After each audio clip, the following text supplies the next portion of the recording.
Hi, Homeworthy. I'm Cristiana. And I'm Nick. This is our first home in Granville, New York. And come on in, we'll give you a tour.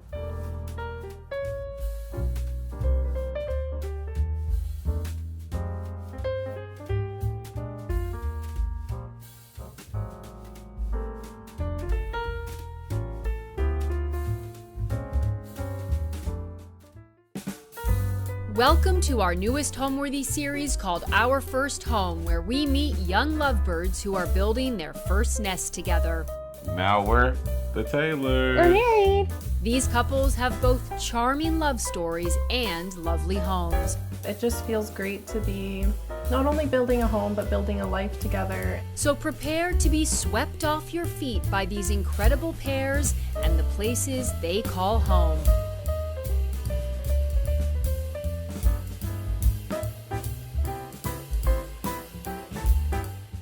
You're watching Homeworthy, where we believe every home has a story. To shop items inspired by this and other Homeworthy episodes, be sure to check out the product links below for amazing furniture, accessories, and more. I'm Cristiana Peña, and I work in real estate marketing. And my name's Nick Porter, and I work in PR and social media. So we live in Granville, New York, which is way, way, way upstate. When people down in New York City say they're going upstate and they're going like 20 minutes, an hour out of the city, this is truly upstate.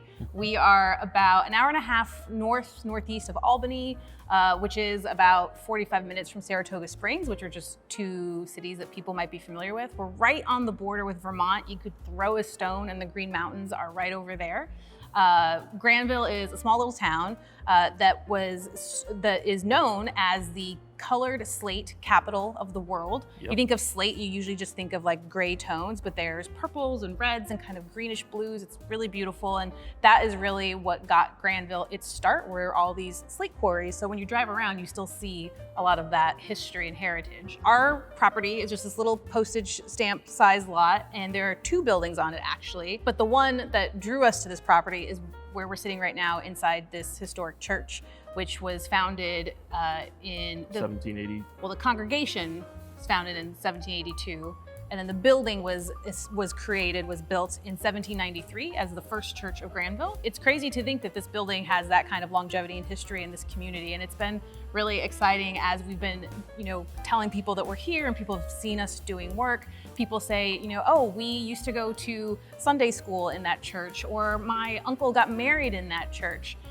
Those stories are exciting. Unfortunately, not too many people seem to have photographs of that so far. People come by, they never bring pictures. Yeah. Right next to the church is a small little cottage, which was the reason that we could really make this move and this property work. We could live in the cottage while we've been doing renovations here in the church.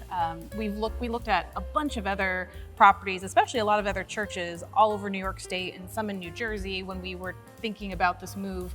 And they all had the same problems of, no heat, no water, no services of any kind, but none of them then had like that auxiliary structure where we could live and make it make sense to move while we were doing it. But this one did, so it just really stood out in that big way. We've been together something like 7 years, give or take. And we met at work. We started out just working on projects together and friendship, and then it grew into more, and now here we are. Our first date's a little indeterminate because we started out as friends. But I think the first date was probably, I like photography and went to a Wolfgang Tillman show in Midtown. And I think it was her idea, so that seemed like a good basis to start things on. It was nice because it was like seeing Nick in his element, like the thing that inspires him, because we spend so much time at work just doing work things. So getting to see like how this artwork and this photography really lit him up was really exciting. Welcome to our church's vestibule. Technical term being? The narthex. There you go. It's the lightest part of the church. It's a transition space, and it's always in transition, as you can see. It's a little unfinished, but we're working on it. It's a work in progress. Yeah. So these huge windows let in so much natural light. So this is where all of my plants live. Everyone is thriving. We've also used it as a chance to feature some of Nick's own photography. So it's kind of a little like transitional gallery. Sort of testing it out with these giant prints that we printed for a party, and then, we think it looks pretty good, so we'll probably do more of them or do better ones or what have you. change them out over time. But they're fun Change because them out, yeah. these photos are taken in California, in Long Beach, where Nick's family lives. So it's also kind of nice every time he comes in to have this fun little reminder of like back home. Yeah, it's a reminder of the best coast. Okay, sure. What else? Well, and then for me, two of the things that are really special to me in this room are actually above us, the vintage Murano chandelier. That was actually a birthday present to me, I think when I turned like 38 or 37. I had mentioned, I was in a vintage shop in Brooklyn with a friend, and very much in passing said, that's a lovely chandelier. I like it so much. And then fast forward like a year later, she had gotten a dozen or so friends all together to pitch in and buy me this incredible chandelier that I never would have splurged on myself, but all these people came together. So I just felt so loved and felt so appreciated by such a great group of people. So the chandelier is really important. And then also above us, over the main doorway in the transom space, is a piece of stained glass that my father made. My parents are both very crafty. You'll see some work by my mom inside the sanctuary, but this piece here, my father produced for the renovation as part of us being featured on Who's Afraid of a Cheap Old House. And so it's such a great reminder of my family as well. All right, so that's the vestibule, and let's head on into the sanctuary.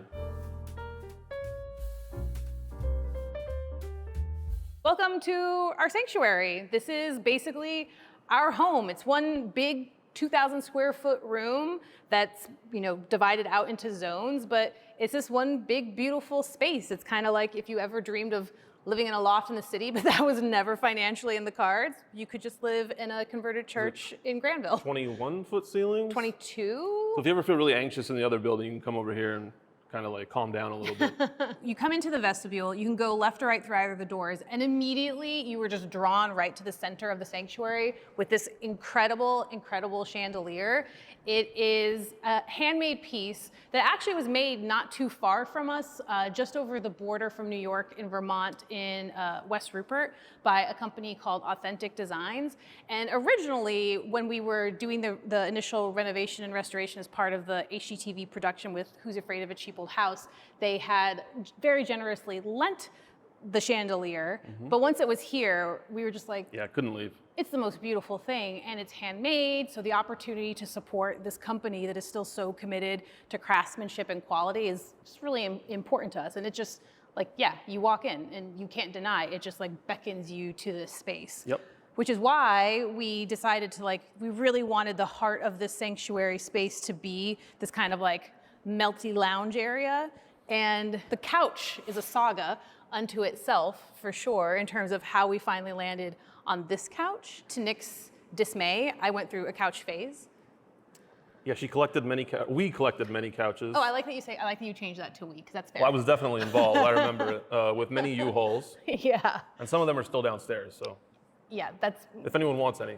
yeah, we have a couple of couches Dealership. that need a home. But the challenge with such a big space is we needed some big furniture pieces. Everything being kind of normal scale for your traditional residential home just would feel too small in this big, big room. And the couch, wanting it to anchor the central area like we wanted, it was really important that we had a couch that felt like it had some like size and presence to it. And I don't know, we looked for at least a year, if not more, new companies, lots of vintage all over the country, and we're finding lots of options, of course, but everything was just so pricey, and we just didn't have an endless budget to work with. But diligence and patience paid off, right? Obsessive searching, yeah. I mean, call it what you want. She's doing that all the time anyway, so.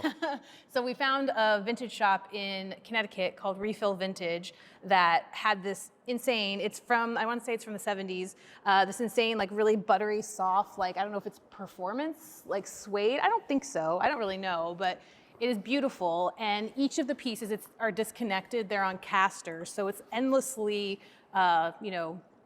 configurable, I guess. We can, as we change how we want to use the space, or just as we flex with, if we're having people over and we want to set it up differently, whatever the case may be, this will be able to move and change with us. Almost 100% of the rugs in here are from the same source, this incredible auction website called Auction Ninja. When I tell you what I paid for this rug, you're going to want to just come to our house and like smack us across the face, because this rug, actually the rug, first I'll tell you, the rug under the rug, the jute rug that is actually 2 rugs that have been merged Biggest together. rug I've ever seen in my life.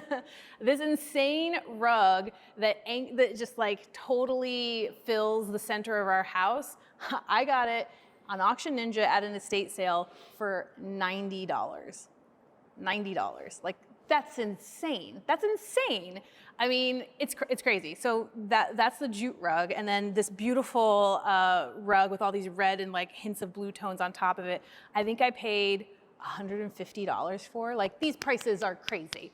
I sound like a used car salesman, but it's crazy because we have such this huge space that we need to be really thoughtful and economical about how we fill it, but we don't want to sacrifice style and beauty and all of those other things. So you'll hear Auction Ninja a lot if you ask me about where we got our rugs from, but that's where this beautiful red rug came. And the coffee table was actually sourced by the design team for Who's Afraid of a Cheap Old House. Jen Salvamini was the lead designer for that. And I don't know for sure. I think she sourced this secondhand from Apartment Deco, maybe, but I'm not sure. But anyway, this was sourced secondhand, but by the design production team. So I don't know too much about it, but it's nice because even though it's big and has a lot of heft to it, the glass being transparent means that it doesn't feel like the center of the room is like, this big block. It still feels nice and light and airy, I think. Yeah, it does. This area is kind of multi-purpose. I feel like we do a little bit of everything in here. Working in here is nice. When you need a relaxed vibe for work. Yeah. She likes to do puzzles. True. Mostly we watch movies in here. We have a projector that sits behind us and projects on a screen in front of us. So yeah, kind of a home theater experience. I mean, it's What pretty else? incredible. I mean, at night when this entire room is dark and you just have this big screen and this projector in this huge space, it can be very like atmospheric. Yeah, we had a watch party for the show that we were on, and it worked out well. There was like 40 people in here, and it was perfectly comfortable. So when I first walked into this church, I think my reaction was a mix of excitement and horror. It was damp, wet. There was a giant hole in the floor. I was excited about having something like this, but it was really hard to imagine us finishing it off. So that was my conflicted first feelings walking in. I mean, when I first walked in, yes, I was kind of like starry-eyed and oh my gosh, it's so amazing. I mean, the height of the space, the windows, everything just was grand and had this incredible scale to it, which I found incredibly inspiring. But Nick's right, like the hole in the floor took up like a quarter of the space. It was a huge hole in the floor, which we don't know for sure if this is correct, but we were told that one of the previous potential owners or tenants before us was a puppet theater, and so they had taken the floorboards up in that area with the intention of putting whatever mechanics you need to operate a puppet theater, and then I guess it didn't happen, but they left the floor. And of course, the hole in the floor ended up being the least of our problems. So. Well, that's the thing. Black mold was probably a lot. Yeah, Nick problem? kept pointing out like, I think we have a mold issue, and it's not that I'm impractical, but I was just like, yeah, that's fine, it's fine, mold. And he just kept saying like, no, I think we really have a mold issue on our hands. And then when it finally came around to addressing that, it was a pretty significant mold issue. But at the time when we were just walking into the space, I think it was just kind of equal parts like awe and a little bit of intimidation because it's a non-traditional space. And so thinking about, yes, you can put a kitchen in here, but how do you do that? And where do you do that? And how do you add like a bathroom? And how do you make it feel like a home? I don't think we were fully, jumping that far ahead, but it was definitely in our minds and weighing on us. I was trying to compartmentalize and just yeah, do one thing at a time. Well, let's show you the kitchen now. It's kind of hard to miss it. It's this behind incredible space anchored by this beautiful, beautiful mural. So it's funny that we have this incredible, very enviable kitchen now because before we moved here, our apartment in Brooklyn, our kitchen was like maybe the size of this tiny section of counter. And now we have this incredibly designed, really beautiful space to really stretch our legs and I guess become the chefs we never even knew we were meant to be. But the focal point for sure is this insane, beautiful, beautiful mural. It's Yes, actually wallpaper mural. It's wallpaper. It's by a company called Fine and Dandy. And it actually, I think, came from talking with the designer about Nick's love of photography and the fact that he does photography. Yeah, it's supposed to mimic like 19th century photographic techniques. I mean, obviously it's the first thing everyone sees when they come in, and it completely ties the room together. So Yeah. it's hugely important. I'm not sure what would be there if it wasn't there. This niche, this would have originally been where like the altar, the pulpit would have been for the church. This was also And the hole. where the hole was. So when we first came to visit the church, this was a hole. You could not stand here. Caution tape and everything. Yeah, keep out signs. It's crazy to think how far it's come. But when you walk in, I mean, this is the first thing that greets you, and it just is like the most incredible statement. And it's mirrored by this other niche on the opposite side of the room.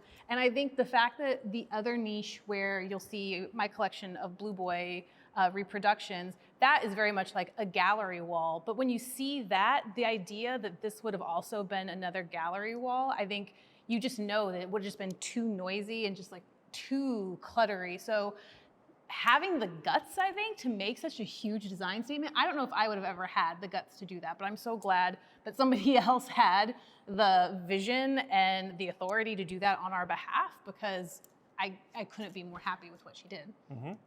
Me too. Yeah, but also, so the church is from the late 1700s, but there were renovations and updates in the Victorian era around the 1860s, and so this sepia tone aesthetic is meant to also speak to kind of that Victorian history of Victorians being naturalists and this kind of like exploration of photography. I don't know why, but I kind of have an obsession with multiples, which I think is kind of Nick shares when it comes to his photography in a way, but you'll see as we kind of walk around that it's like, I'll find this one glass pear out in the wild and I'll think it's lovely and I'll get it. And then maybe a couple of weeks or months later, I'll see another and I'll just think to myself, like, this is fate. I'm meant to have this pear. And so suddenly I have 5.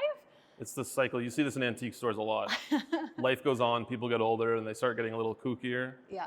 And then they collect hundreds of certain things. So you'll see, like, so I've got these multiple pears. I've got my ridiculous collection of Blue Boys. I have collections of these porcelain busts. I have these weird lobster wine decanters. Like, I don't need these things. And I definitely don't need 10 of them or 5 of them or 35 of them. But it's like, once you get into it, you kind of can't stop yourself. And it just sparks this incredible sense of joy and this like discovery every single time. And we have a fun little collection of vintage cups and containers and teapots and things. So like, you know, some of the things that are favorites, like I love these vintage little Pyrex that come in a variety of colors. Like, these are so fun, and you see them all over, and I know they can be really expensive, but we're just collecting them for fun. So it's like, if I find one for $1, like, why not? These ones here, I really love. They're not that old, but the reason I love them is because we're not that far from Bennington, Vermont. It's about an hour away.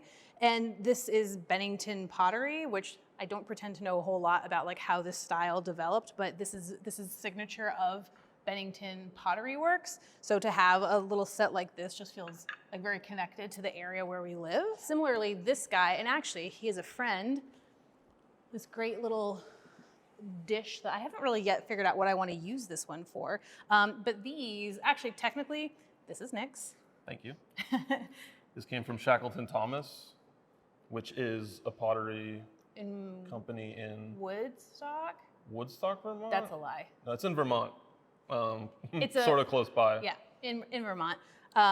They are incredible. They hosted us actually.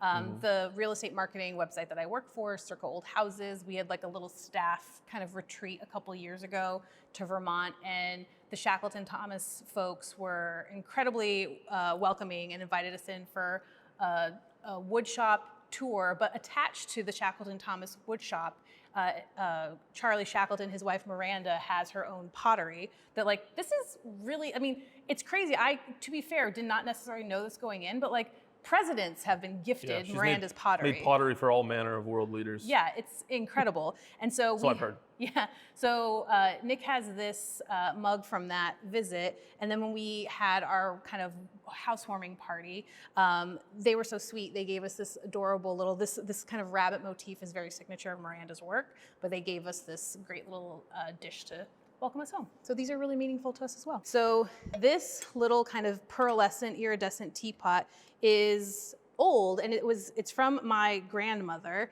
And my grandmother told me that the reason it was so special to her is that when she was a little girl growing up, and when she would come home from school in the winter time, I'm from South Dakota originally, so you can imagine winter, it's very cold. She's a small child coming home. Her mother would make her little pots of hot chocolate to warm up like after school. And so when she told me this, I was like, I really need this in my home. So I don't use it too often because it just feels very special, but I like having it out because every time I see it just kind of on the shelf, makes me think of home. This pot, these little feet, and this little guy here, this little kind of like Vitpost is from our friends at Quitner, which is actually south of us in the Hudson Valley in Germantown. They have antiques and they support local makers. And so same, when we had our housewarming party, they were very kind and gave us this beautiful pot with these lovely little feet. And I just haven't decided yet what is kind of worthy to be in this little pot. But this little dish has migrated around all over this, kind of serving a function, like just quickly throw things in it sometimes, but it's just like this beautiful speckleware that we just love. Christiana also has an affinity for small and large pieces of marble. True fact. You'll see a lot of those around. Yes, so this was Another actually, antique store collection. This was a housewarming gift to me by my coworker, my colleague, Elizabeth Finkelstein, who is the co-founder, co-owner of Circa Old Houses and its sister account that you might be familiar with, Cheap Old Houses, co-host of the show we were just on. So her and her mother, Gail, shout out to Gail, they knew that I have this weird affinity for just like beautiful pieces of like stone slabs. Like we've got this one here. I have one like in a windowsill. I've got one in the vestibule under a plant. I've got this beautiful like Indian red marble brick here. Like I don't know what I'm doing with them, There's but a column over there. but they're beautiful and they just have this incredible texture and color and you know like this sense of connectedness because they're just this natural material. Like they're just stunning. How could you? What's not to like? So for my 40th birthday, Nick treated me to a couple of days of just antiquing anywhere you want to go. Not only would he take me, but he would go in the store and he would have a smile on his entire time and be very like into it, which is not always the case. Yeah, so on the way out of town, I went through Rutland, Vermont, and I forget what the store is called, small antique store. Yeah. I smilingly and begrudgingly went in, and we found this radio. But you were rewarded. See, like this is why you go because you never know. This is a good find. Well, and also this goes to show like another example of like just random piece of stone. Like this is beautiful, right? Like I don't know, like it's good. It serves a purpose. So yeah. So it's an antique radio. It's got a record player in it. I think it was $50. Careful. It works. It works fine. You can open it more.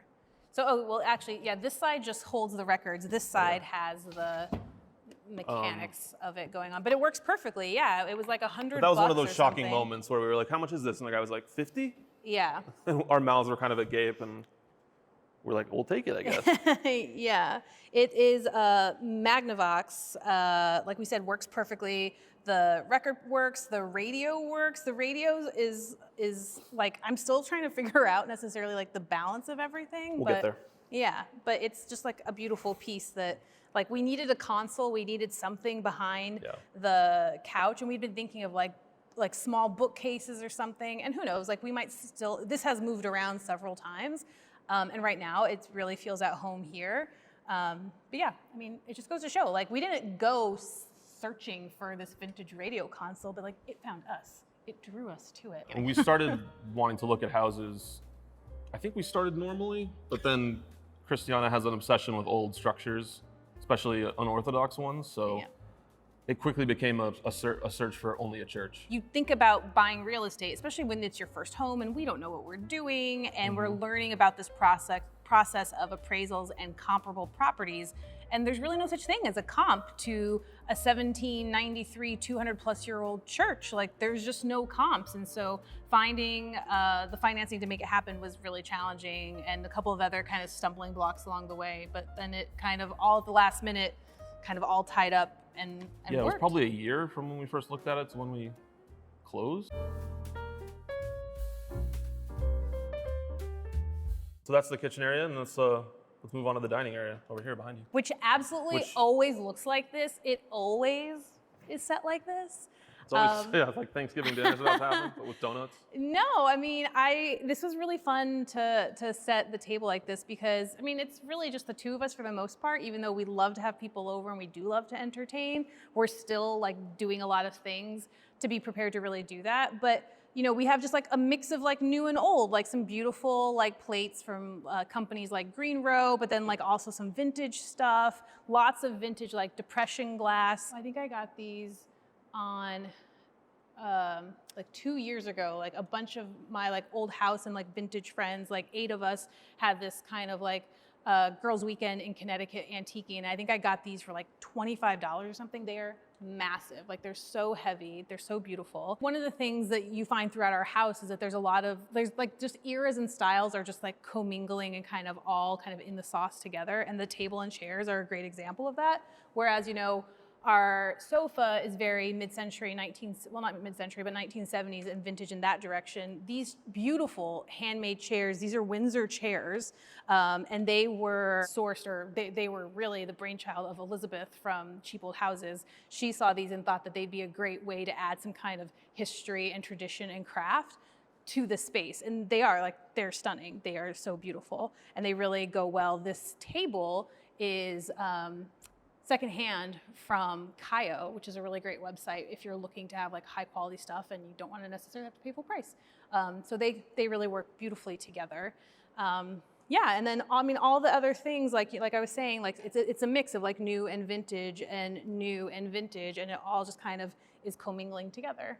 And you're dining in the shadow of these beautiful kids right here. So it's just like with what I was saying, like with the pears, or when people ask me why I collect Blue Boy, like why do I collect these? The answer is I don't know. I don't know either though. It's just that it always kind of starts the same, where you're out in your vintage shopping, you're antiquing, and you see them and you're like, oh, okay, whatever. And it just kind of, it registers in your brain and you go on.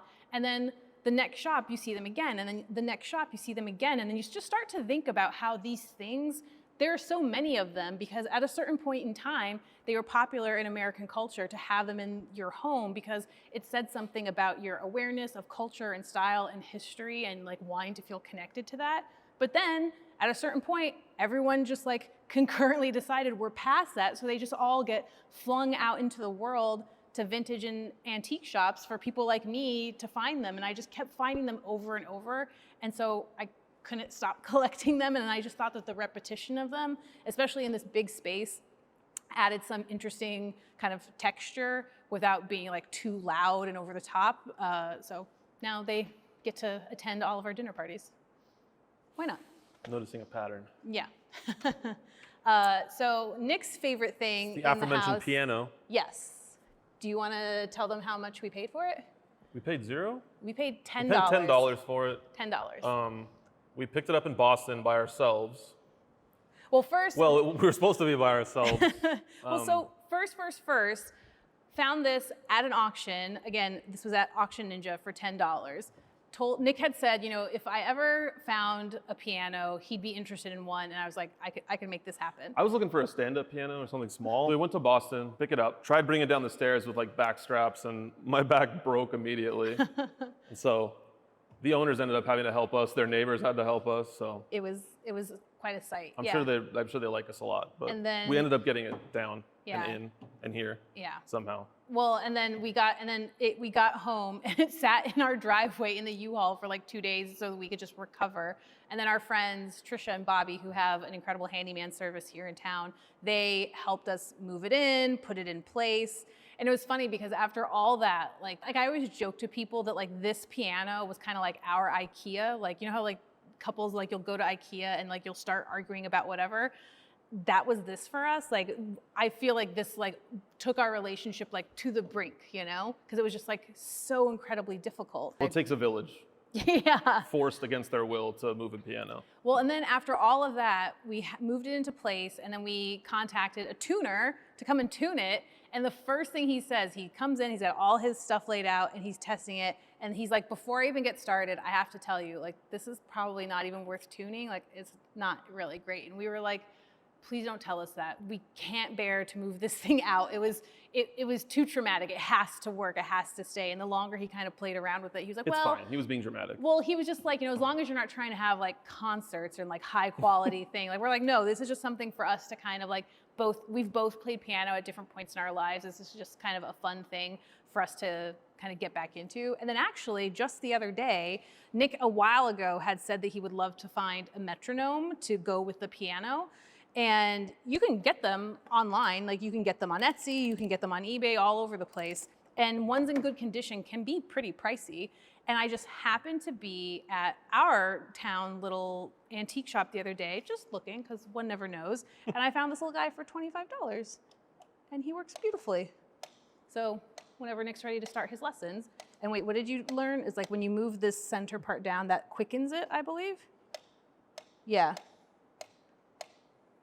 Yeah. Beautiful object. Yeah. So complementing or kind of setting the backdrop for the piano, we have 2 lobster-shaped wine decanters to celebrate the sesquicentennial of the state of Maine, because why wouldn't you have 2?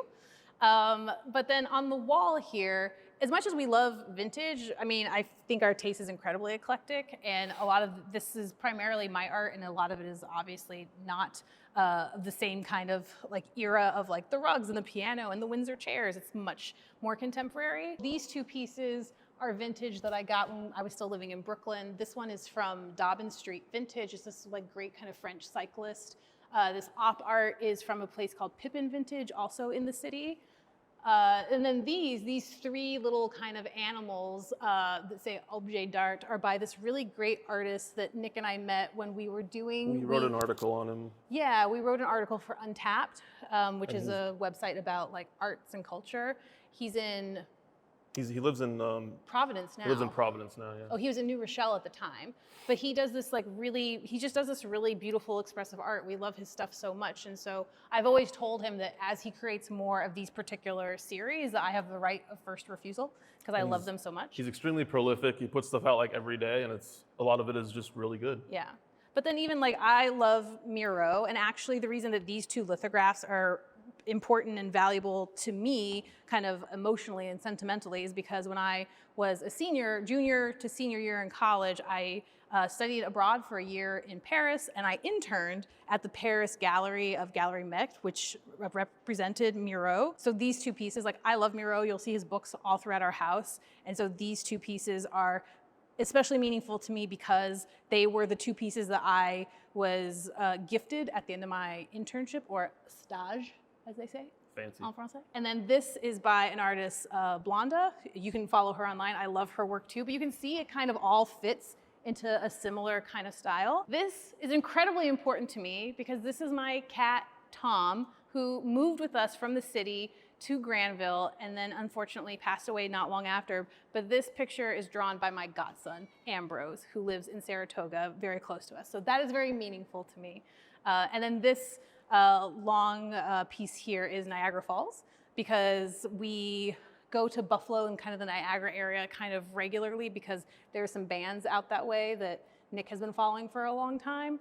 So whenever we go out there, we usually try to check out the falls. So everything kind of has a little story and piece of meaning behind it. Our style, to be fair, I mean, I will admit that a lot of what is happening right now, a lot of it stems from the things that we brought with us from the city, a lot of which was mine. But a lot of our style, our shared style though, is very vintage, secondhand. Nick has a lot of art prints and different photography pieces that he's collected over time. And we have, I think, a lot of things that we've collected together that represent like places we've traveled, where we're from. So I think that it's nice to be able to look at the things in our home and everything kind of has a memory attached to it. Like, oh, remember we bought that when you were visiting my family in South Dakota for the first time, and you know, or we bought that when we were visiting your sister in Ecuador. Like, I mean, everything kind of has a story attached to it. Nothing is kind of haphazardly purchased, I think. Cristiana's very passionate about antiquing and buying things secondhand. So I'd say the way this place turns out, a lot has to do with where we go and how we acquire things. The thing that distinguishes building this home together versus when we were living together, for example, down in New York City and in Brooklyn, is that when we lived together in the city, one of us had already one of us was moving in with the other. So one of us was kind of entering somebody else's world and entering someone else's life. And yes, that the things we're adjusting to accommodate and for it to be both of ours. But this is something that we started with a completely blank slate. So it was really a chance to say like, yes, you have all these things and I have all these things, but this is how they're gonna really come together now from zero to create like what truly our home together looks like versus my home with a little like sprinkles of Nick or Nick's home and sprinkles of me. It's truly, I think, us coming together. Yeah, we lived in the city for 12, 13 years, and I don't know, for some reason, everything always felt temporary there to me because you never know what's gonna happen when your rent goes up, or when you sign your next lease or whatever. So yeah, this place, it's a mix of both of us, and it's nice to see it slowly evolve as we bring more things into it. So it'll be somewhere totally different a year from now and 2 years from now than it is right now. So well, even just in the last year or so, like I said, we worked with this TV show and this design team to outfit this space, and that was so essential. It really helped us see how you can make this space work. But we've already moved stuff around like 2 or 3 times since then because it is such a huge space and it is so different, and we're learning how to live in it, all the time. So I think that it's so big and flexible in that way that we're gonna keep kind of seeing how we need it to work for us, and it's gonna be able to keep evolving. that's the piano area. Let's go over and check out the ultimate collection of Blue Boys and / bar area. So when we have friends over, we can make drinks. We have a great little kind of incense station kind of going on here because obviously we are in a former church. So you'll see throughout our home, there are kind of these ecclesiastical touches that just kind of harken to what this building used to be. So from here though, you can see, I'm especially proud, I believe I'm up to like 36 Blue Boys. These are reproduction works. Blue Boy was originally painted by Thomas Gainsborough, and the original is in the collection of the Huntington Library in California. I have yet to see it in person. I've seen it in person. But again, it's just one of those things where there was a time, this painting captivated the world. It was really regarded as one of the most successful paintings ever produced. Like these beautiful colors, the positioning, everything about it was celebrated. And people wanted to recognize that they knew that, so they wanted these in their home. And it's just crazy to me that like there are plates and there are porcelain pieces and there are statuettes. One of those is a music box. Like stitching. Yeah, knitting. Just the incredible variety is just nuts. Like, can you imagine someone in like the 1960s just like chilling in their living room working on this like needlework while they like decided to welcome Blue Boy into their home? Like, it's crazy to me. As if just having Blue Boy looking down on you was not already a special experience. Try sleeping with 20 of them staring at you. This is like, we call this kind of the sleeping loft. It's only like 2 or 3 steps up from the main level of the sanctuary, but it's this raised area. This would have been like the choir loft. This would have been where the choir or an organ would have been with the congregation behind, on that side. So this is all behind you. So this is what we've created as like our sleeping area. So as you're sitting here trying to like fall into slumber, you have this beautiful collection of 35, 36 Blue Boys to gaze down, talk to you about how your day went, listen to all your troubles. It's pretty special. The real one's more creepy though, because it kind of follows you. The eyes follow you around the room a little bit. Exactly. These not so much. Yeah. But in this area too, you still have the vestiges of what Nick was saying before about my kind of period of time when I was collecting couches. So this couch, which has a matching chair, I love. It's this like fun kind of 60s vintage pattern, but we don't really have a place for it anymore. But it's just too good to get rid of. So we're just kind of hanging on to it in this area for a little bit longer while we kind of figure out maybe if it makes sense elsewhere. The bed, everything on our bed is by this great new company that I just learned about called Greenrow. That it's one of those things where it's like when we do have to buy new, because not everything is vintage, a lot of it is, but not every single thing.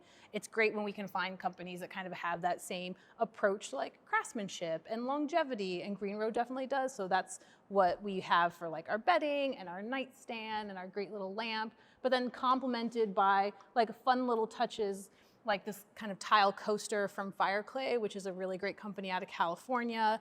And then just some more like vintage, like depression glass, just like little bits of like new mixed with old, just tell such a layered, beautiful story. So that's the sleeping loft. We looked at the kind of bar area, which is just kind of like a nice little kind of loungy moment with this beautiful kind of East Lake style chaise lounge here. Just kind of is like a beautiful little moment.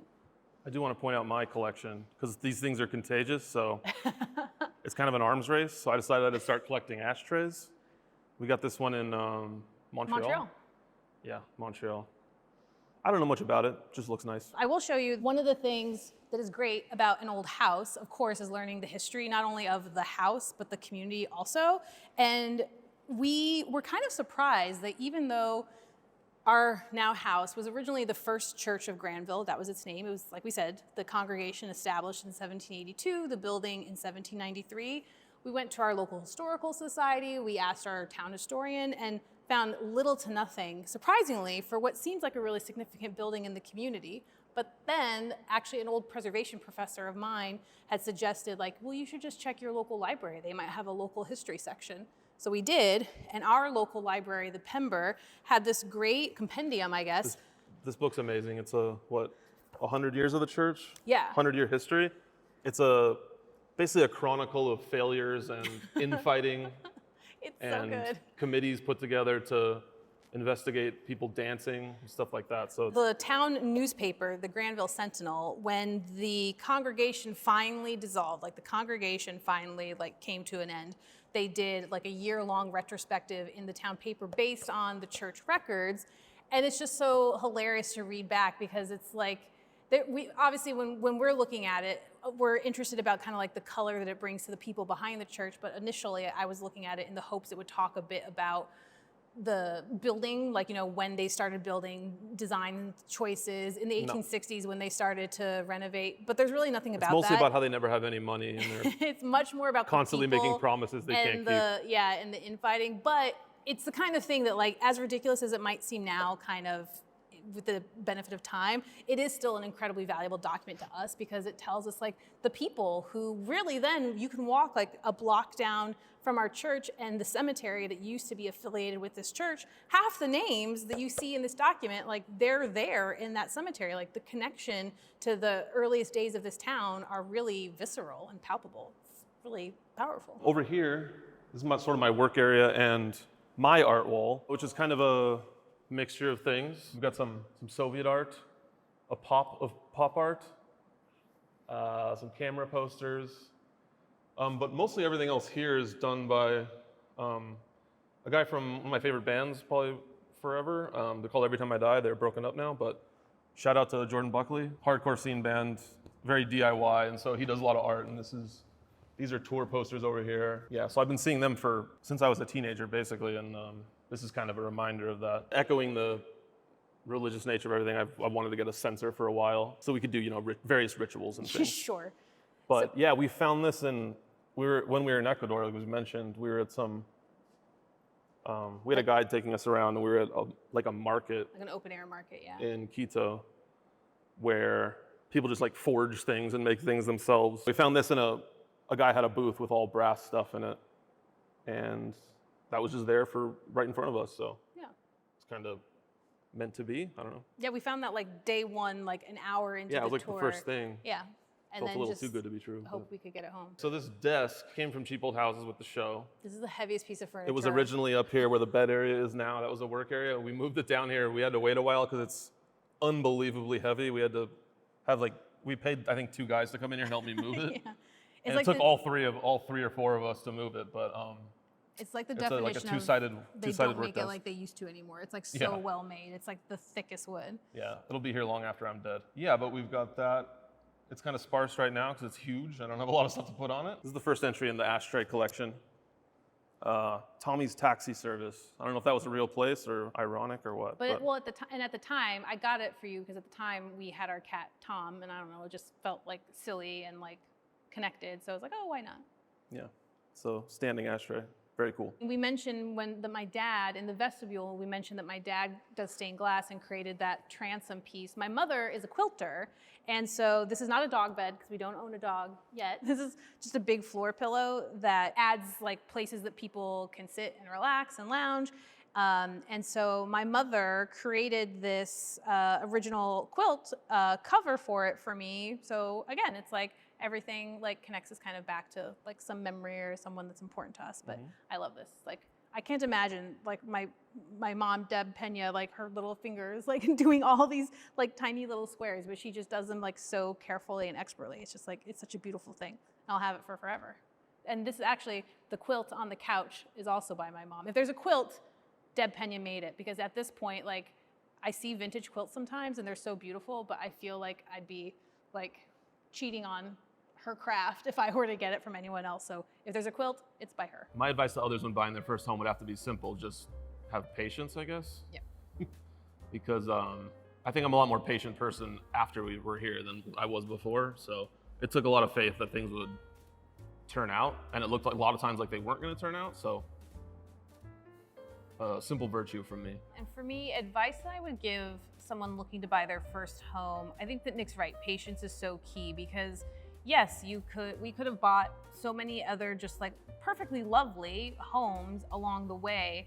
But, and obviously just because we buy this home doesn't mean it'll be the only home we ever own. I mean, probably, I can't imagine ever leaving after all the blood, sweat, and tears. But just feeling like, you know, giving it time and really connecting with the home. And also like not being, like taking a bit of a gamble on yourself. I mean, we lived in an apartment. We were not big DIY people, and by no means have we done this renovation ourselves, by no means. But still being able to see that this needed so much work, and taking like, having a little faith in ourselves that we could be patient and we could do it and we could be a part of the process of making it happen was really important, because now this incredible building has a new chance at life, and we have this incredibly unique space. And it, like Nick said, it almost fell through 100 times, and it could have not happened, but I think the fact that we committed to it has really paid off. So I would say to somebody else looking to buy their first home, just really like have confidence in what you can do, and maybe like don't sell yourself short on like a dream project. It could happen.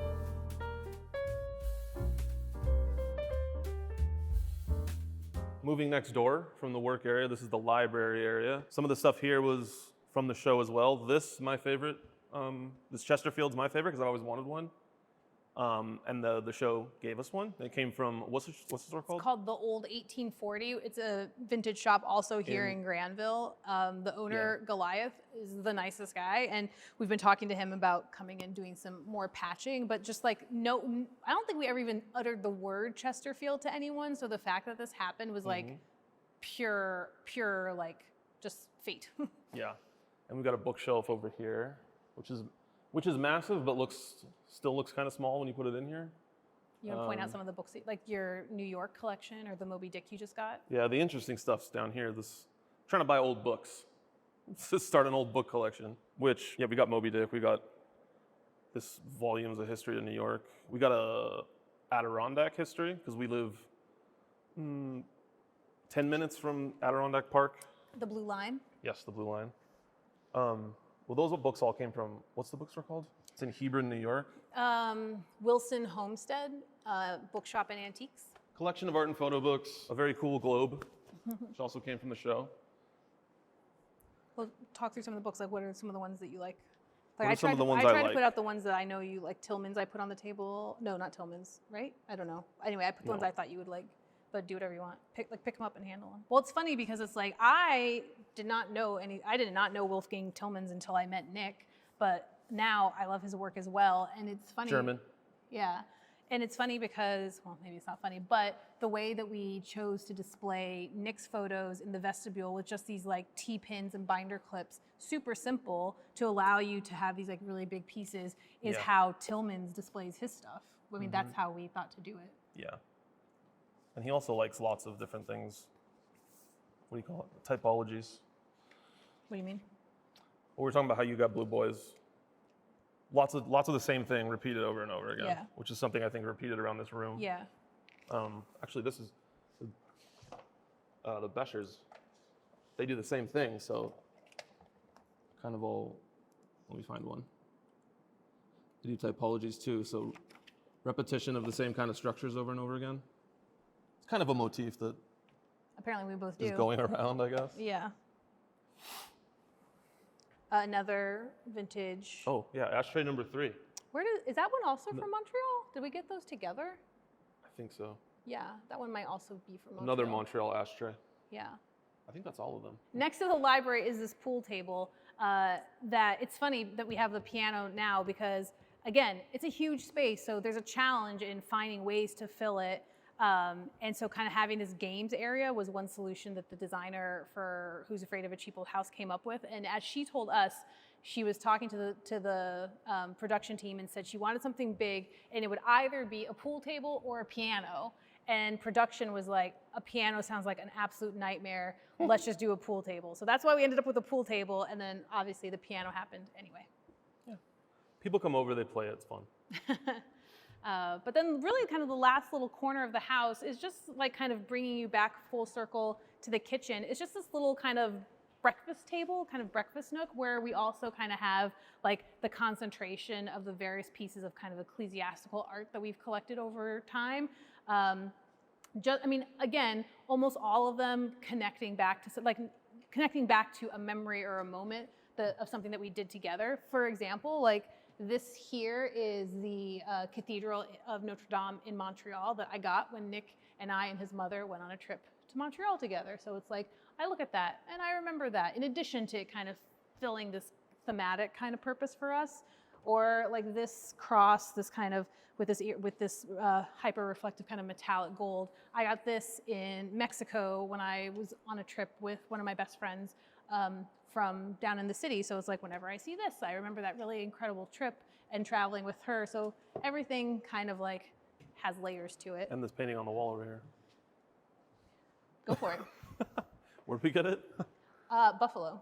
Yeah, we got this in Buffalo. It's like a Garden of Eden, good and evil type thing. It's Nick was very strange, and it's stranger the closer you get to it. We were in Buffalo because Nick wanted to go to a hardcore show, and I wanted to go to Buffalo, but I didn't want to go to the show. So I was like, well, you go to your show, and I'll just antique while you do that. So I was at this random antique shop in Buffalo, whose name escapes me, and I saw this insane piece of art that's like, it's kind of like Hieronymus Bosch ridiculousness-ish, but like it's not quite that fantastical, but it is crazy. Like the faces on these animals are just nuts. And so I sent him a big picture and then some close-ups, and he was just like, yes, absolutely. Like, why are you even questioning it? Yeah, and mainly it's very large, so yeah, and we're in desperate need of large things. It takes up a lot of beautiful real estate on the wall. So it's laughing are those hyenas? I guess, I don't even know. But it's just like this lion's face kind of looks like a person, and like, I think this is a dog. Like, that's not a dog's face. What's even going on here? Like, it's just such a bizarre piece that it's kind of hilarious to have. Yeah, strange and cool. When we walked in, the entire ceiling was covered with like popcorn. The whole walls, the ceiling, everything had like crazy thick, goopy, like popcorn wall stuff on it. And then I think but you could see like there were a couple of places where, because the building hadn't been climate controlled for like decades, so there was cracking and peeling and things were starting to fall apart. Yeah, lots of little pieces were falling off. And then I think one day people were over here for the show and we saw like lines and letters and stuff. And like you could we realized that there was something underneath it. Just like the glimpses, like kind of the suggestion that there's something, and it was like too linear to just be a random like, color fluctuation or something. It was clearly like an intentional line or something. Yeah. And so we had the hope that there would be something lovely underneath all that terrible popcorn. But it was really a risk because the church had been home to various congregations with various beliefs over time, and how those things are manifested in their art, like, we don't know. So you could have uncovered it and had something very specific to one denomination or another. And the fact that you have this just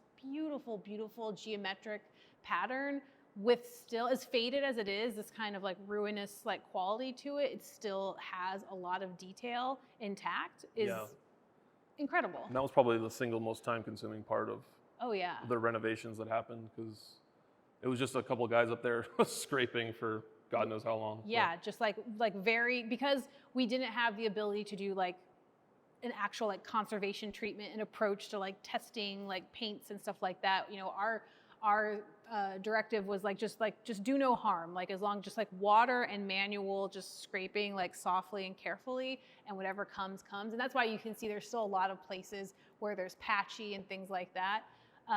But I think even I can't imagine. I mean, we'll probably just leave it like this. I mean, one could probably spend tens of thousands of hundreds of thousands of dollars to have an artisan come in and repaint it, but like this, we like it. It's got this ruinous, weathered look, and it kind of contrasts well with the clean wall. So it's kind of framed a little bit. So I think it works. Yeah, for sure. And then you see like just the two little areas where you see these very obvious like white patches. Those are just where we had the most water damage that just had to be fully removed from water damage and mold remediation. So that's what those two kind of splotchy parts are. But it's possible that the paint continues even further down, but it was just like, we can preserve that for later. Like we could always down the road, if we wanted to, continue to explore and kind of peel back layers. But for now, it's just kind of like encapsulating what's there and like celebrating what we can. And again, just amazing that there's no documentation of what it actually looked like in here. Yeah. Especially this, because very likely in the 1790s when this building was built, this congregation was very like Spartan, very like, you know, simple country church. Like I have to say it's probably unlikely that this is from that era. It's probably from this like mid 1800s when you see the windows, like these windows are not necessarily original. They likely came in the 1860s. Some of you can still see ghosting actually on the rear of the facade. You can see ghosting of the original, well, what is likely would have been original, just squared off windows. On the front facade, we have some like details around the windows that add a little bit of flourish. So it's likely that this was added later. So it's crazy that no one seems to have mentioned, you know, oh, such and such was here for the last month doing the ceiling. It's just crazy that like no one documented that, but that we know of. Yeah, maybe, who knows? It could. We still have time. We could find some document. It could happen. But yeah, our ceiling is really, you know, sit on the couch, gaze up. You always kind of find a new little detail. It's really beautiful. I think to me, home is, I don't think it's an easy answer. I think that it evolves over time. I think that it, to me right now, means expression, self-expression, because it's really giving us a chance to play around and explore and kind of define like our vision of home for ourselves. So for me right now, home is like the place that I feel like I can be the most myself and I can really express myself fully. Definition of home to me is consistency and stability. And a place to make your last stand, basically. Oh my God, that sounds so silly. Yeah, I'm defining it against living in the city, but home is just a place where you can kind of stretch out and indulge parts of yourself that maybe you couldn't before, because you feel like you have a place that's yours. Thanks for watching. Be sure to go to homeworthy.com for exclusive content, shopping guides, and so much more.